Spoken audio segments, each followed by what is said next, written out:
challenge for bssurvival. Limited tools and equipment, doing overnight, so I was allowed a knife, so I picked my Moira Robust with my ferro rod. One zebra billy, I've taken the top, pardon me, the top container out, so I've just got the lid. That's going to be full of water, 2 litres of water, cordage, my hoochie tarp, and obviously my wool blanket. And I'm still taking a jacket and my new hat. Cheers. Okay, the plan is, this is a topo map, 1 to 25 thou. We're going to come in up here, walk the track, as you said, there's limited tracks, and then bush bash. We should end up around here, which is roughly 3 metres above sea level, so it's not a big tide, it's not the full moon, so we should be okay.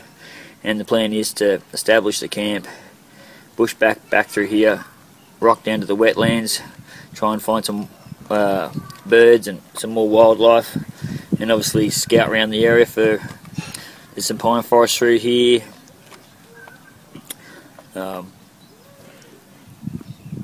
and find a heap of wild edibles with a bit of luck. If you hear some planes coming past or you hear some motors, that's because there's a small aerodrome on the other side.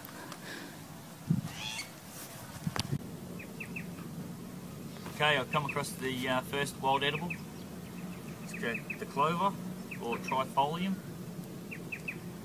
Heads can be dried for tea, can be dried for flour. It's very rich in protein. If you're going to eat the new growth, it's best to boil it quickly. The white clover attracts bees, and bees equals honey and wax, and also fresh water within a few hundred metres of where they are. And if you find the hive, the comb can be used as a tinder as well. Okay, here's another 2 wild edibles. This one's called the bungle fern. It's very high in starch. You get it from the rhizomes. So peel the foliage off. There's your rhizome right there. Dry them out in the sun. Then you roast it. And after it's roasted, you bash it, and you get a nice white starch out of it. In the area we're here at the moment, we've also got bill heads from the sword fern. Now you can just pick them up, eat them raw. You can also dig out the bulbs at the base of the roots and eat them as well. So it's a supermarket out here. Okay, found some native gooseberry here. You can eat the seeds. The stuff that we usually have is the leaves are a lot wider than this one, but you can make a good tinder bundle out of it. There's 3 different stages of its life. It's opened, pull the tinder out. There's your seeds, they're edible. There's one little pod ready to go, throw it in your pocket. It's going to stay dry, doesn't matter if it rains. There's one opened, ready to pollinate, and some dried dead stuff which will make a great bird's nest. Also got some grass here. It's pretty dried out. You can eat the seeds, of course, of all Australian grasses, but that there in your tinder bundle is going to be good stuff too. Right, I've just come across a little bit of a pine forest here and I walk through, so I've grabbed some pine needles for some pine needle tea infusion, and we're going to use the pollen off the buds. And I've grabbed a dead stick of pine. We're going to make a bow drill out of that. That's how I'm going to start my fire.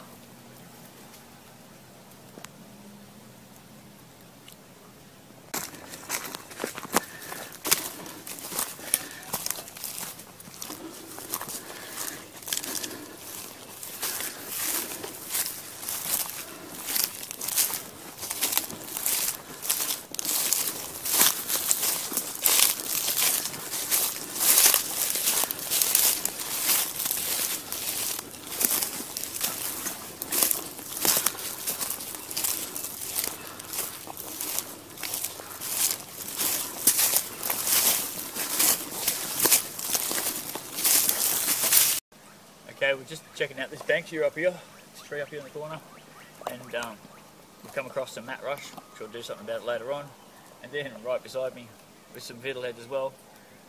But the interesting one here is the camphor laurel. It's an introduced softwood species. It's got a pinkish tinge to it. Woodworkers love using it, but we're going to be grabbing some because it repels insects. You can crush the leaves up, give it a rub on your skin. It'll clear your nose, or you can just chuck him on the fire green and keep the insects away. Because we're out in the swamp, it's going to be a great thing.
Fire by bow drill.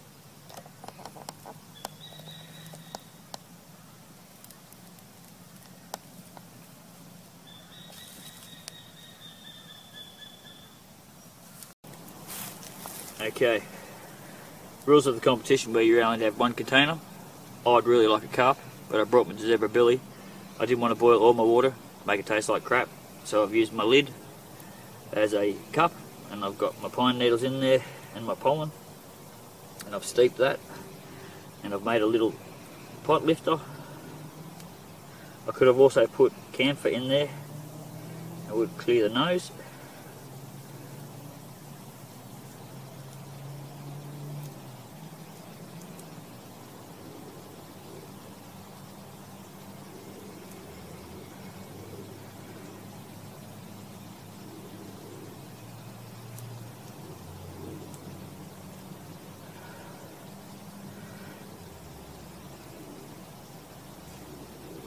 just let that cool down now.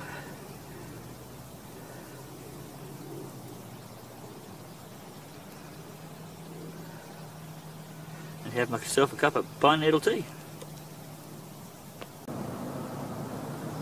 Righto, well, it's the morning after. I've got my pot lid boiling for some tea tree tea. Putting the pollen in there because they're in season at the moment. This is my bed last night. Lessons learned. I want a ground sheet. The blanket's not good enough. It was pretty chilly last night. Still had some firewood left. The insects were a bit of a pain in the bum. Thank God it wasn't summer.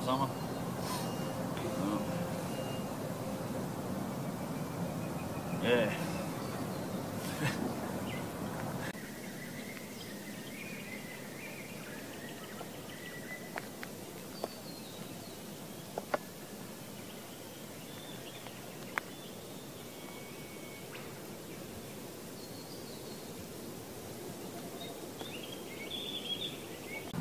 Okay, yeah, part of the challenge I have to do a ferro rod fire using natural tinder. So we pick the old paper bark tree, which is tea tree.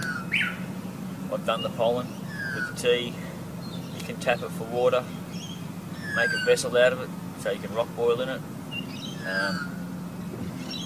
Yeah, so anyway.